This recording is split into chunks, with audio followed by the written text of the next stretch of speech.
साथियों, एक नया फरमान योगी जी के उस फरमान के बाद जो कि कांवड़ियों के संबंध में योगी जी ने फरमान जारी किया था कि मुजफ्फरनगर में और ये जो 240 किलोमीटर का जो रूट है कांवड़ियों का, इसमें जितने भी मुसलमान या जो भी लोग अपनी रेहड़ी लगाएंगे, रेहड़ियों पर फल बेचेंगे या जो भी सामान बेचेंगे या जो ढाबे हैं, उन पर जो उनके मालिक हैं वो अपना असली नाम लिखेंगे।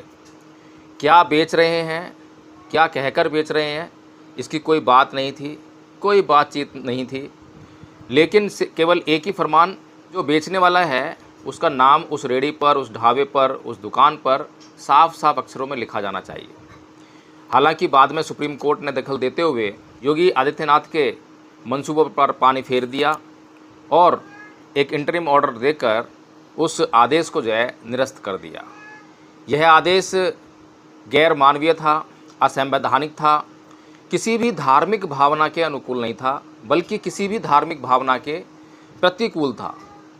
इसी प्रकार से अभी एक और फरमान जारी हुआ है और ये फरमान जारी हुआ है जेएनयू में।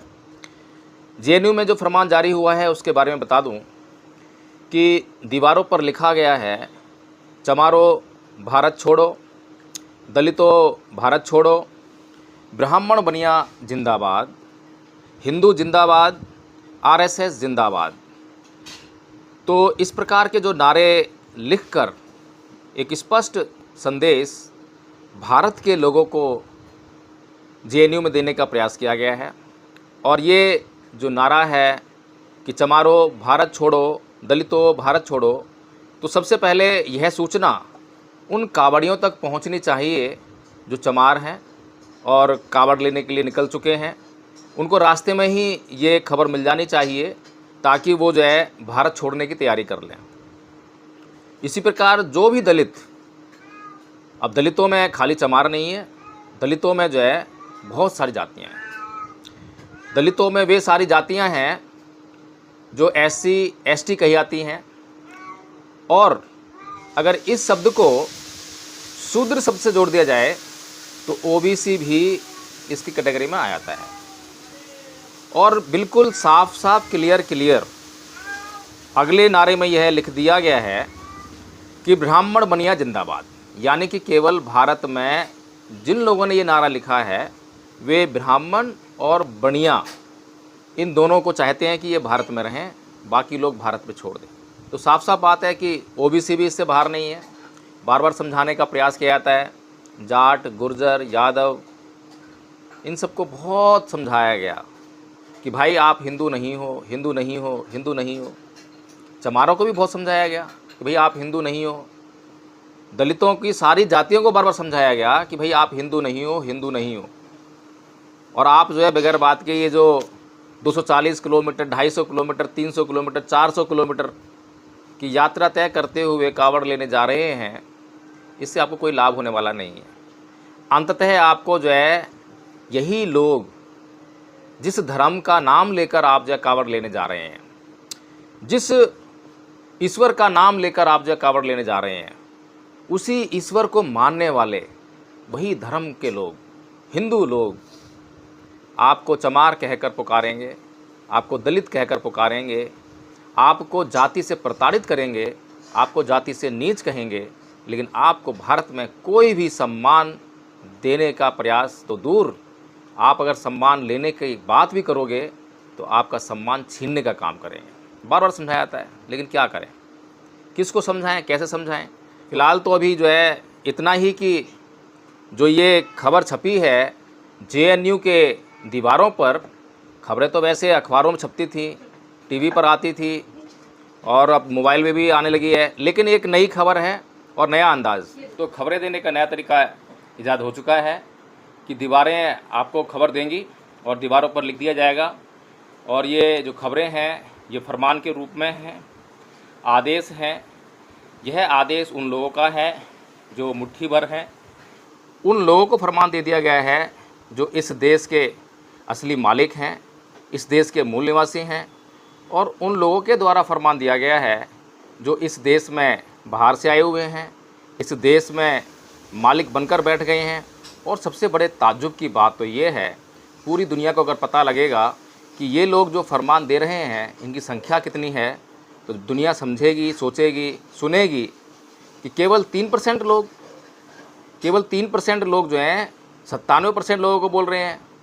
थोड़ी सी और संख्या बढ़ा लें तो 10%, थोड़ी और जो लगा के बढ़ाएंगे तो 15%। 15% से ऊपर किसी भी हाल में ये संख्या नहीं बढ़ने वाली है। इस 15% में से भी मैं ये मानता हूँ कि आधे लोग यानी कि 7-7.5% लोग जो हैं समझदार होंगे, जो इस देश को वास्तव में अपना मानते होंगे, इस देश की भूमि को मातृभूमि मानते होंगे, इस देश से गद्दारी करने को जो है कभी भी सही नहीं समझते होंगे, इस देश के लोगों से प्यार करते होंगे, इस देश की संपदा में बराबरी का बंटवारा चाहते होंगे। ऐसे लोग जो हैं, इन्हीं लोगों में से आधे लोग मिल जाएंगे जो न्याय की बात करेंगे, संविधान की बात करेंगे, लोकतंत्र की बात करेंगे, मर्यादाओं की बात करेंगे, इज्जत मान सम्मान की बात करेंगे। लेकिन इन लोगों की हम क्या बात कर रहे हैं? जो लोग अनपढ़ हैं, जाहिल हैं। अनपढ़ जाहिल केवल स्कूल कॉलेज न जाने से ही नहीं बनता है, अनपढ़ जाहिल दिमाग से भी बनता है। जो स्कूल कॉलेज चला गया हो, बड़ी बड़ी शिक्षा हासिल कर ली हो, PhD हासिल कर ली हो, प्रोफेसर बन गया हो, वकील बन गया हो, जज बन गया हो, लेकिन उसके मन में अभी भी जातिवादी जहर है। वह यह नहीं समझ पा रहा है कि इस देश में जन्मा हर व्यक्ति इस देश का बेटा है, बेटी है, और उसका इस देश की संपदा में, इस देश के साधनों में, संसाधनों में बराबर का हिस्सा है। और जो इन बातों को लेकर, उलझुल बातों को लेकर कभी आरक्षण की बात करता है, कभी जाति की बात करता है, कभी धर्म की बात करता है, कभी धर्म के नाम पर वोट मांगता है, तो इस प्रकार से जो है जो लोग हैं वे लोग जो हैं उल-जुलूल कहे जा सकते हैं, जाहिल कहे जा सकते हैं, बीमार कहे जा सकते हैं। भगवान बुद्ध की भाषा में कहें तो ये लोग बीमार हैं, मानसिक बीमार हैं। अगर संविधान की भाषा में बात करें तो ये लोग अपराधी हैं, और संविधान ऐसे लोगों को अपराधी घोषित करने के बाद सज़ा देने का प्रावधान करता है। लेकिन भगवान बुद्ध कहते हैं कि ये लोग बीमार हैं। सज़ा देना तो इसलिए इनको बनता है ताकि ये लोग नुकसान ना कर सकें। तो ऐसे लोगों के लिए संविधान सज़ा का प्रावधान करता है, जेल भेजता है, दंड का भय भी दिखाता है। लेकिन भगवान बुद्ध कहते हैं कि ये सब करने के बाद भी इनके दिमाग में जो परेशानी है उसका हल होना चाहिए। इस बीमारी का हल करने के लिए भगवान बुद्ध एक मार्ग बताते हैं। हालांकि वो मार्ग अब जो है लोग, हमारे ही लोग, हमारा मतलब जो इस देश में भोजन समाज के लोग हैं, जो इस देश को अपना देश समझते हैं, जो इस देश के साथ में देशभक्ति करना चाहते हैं, देश साथ कभी गद्दारी नहीं करना चाहते हैं, वे सभी लोग। भोजन समाज का मतलब ये नहीं है कि केवल SC ST OBC माइनॉरिटीज़, नहीं, ये राजनीतिक शब्दावली है। भगवान बुद्ध की शब्दावली में बहुजन समाज उसे कहेंगे। बहुजन यानी कि बहुत सारे लोग, बहुत सारे लोग एक तरफ हो जाएं। एक तरफ हो जाए मतलब जो कि इस देश के सच्चे सपूत हैं, इस देश के देशभक्त लोग हैं। तो उनमें जो है जो 15% मैंने गिनाए हैं, उसमें से भी 7.5-8% लोग इधर आ जाएंगे। वो मिलकर भी भोजन बनाएंगे। ब्राह्मण, बनिया, क्षत्रिय, वैश्य, जितने भी लोग हैं उनमें भी बहुत अच्छे लोग हैं, अच्छे दिमाग वाले लोग हैं। वो चाहते हैं कि इस देश में सुख शांति समृद्धि बनी रहे। तो ऐसे लोग भी इधर आ जाएंगे। तो बहुजन समाज के लोग अब यह सुनना समझना नहीं चाहते हैं कि भगवान बुद्ध का मार्ग जो है वो ऐसे लोगों को सुधार सकता है। वो केवल वही ईंट के जवाब पत्थर से, साम दाम दंड भेद, यही चीज़ों की जो है बातें करते हैं। एक बात और कि पूरी दुनिया अगर ये सुनेगी कि मात्र 15% लोग जो हैं इतने लोगों के लिए फरमान जारी कर रहे हैं कि देश से निकल जाओ, 15% लोग, दुनिया हंसेगी कि भाई क्या बात है। दुनिया को हंसने का मौका कौन दे रहा है?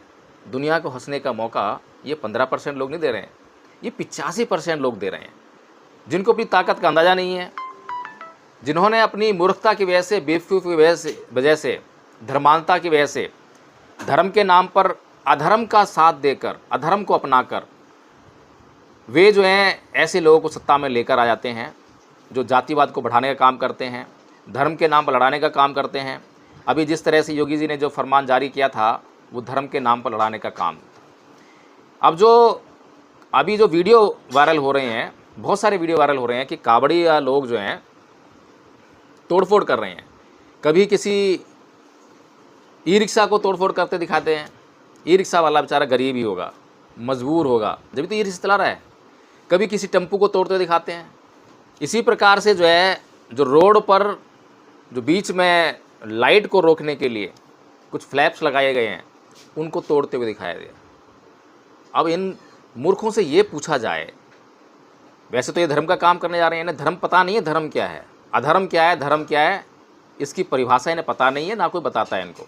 लेकिन एक मोटी सी बात पूछी जाए इन मंदबुद्धि लोगों से कि इसी रोड पर जिस बात के लिए ये फ्लैप्स लगाए गए हैं, ताकि सामने से जो है, जब सामने की लाइट पड़ती है, इस साइड हम जा रहे हैं तो दूसरी साइड जो गाड़ी आ रही हैं उनकी लाइट जो है सामने से पड़ती है, वो लाइट हमारे ऊपर ना पड़े, हमारी आंखें चुंधिया ना जाएं और हम रास्ता देख सकें, इसलिए बीच में फ्लैप्स लगाए जाते हैं।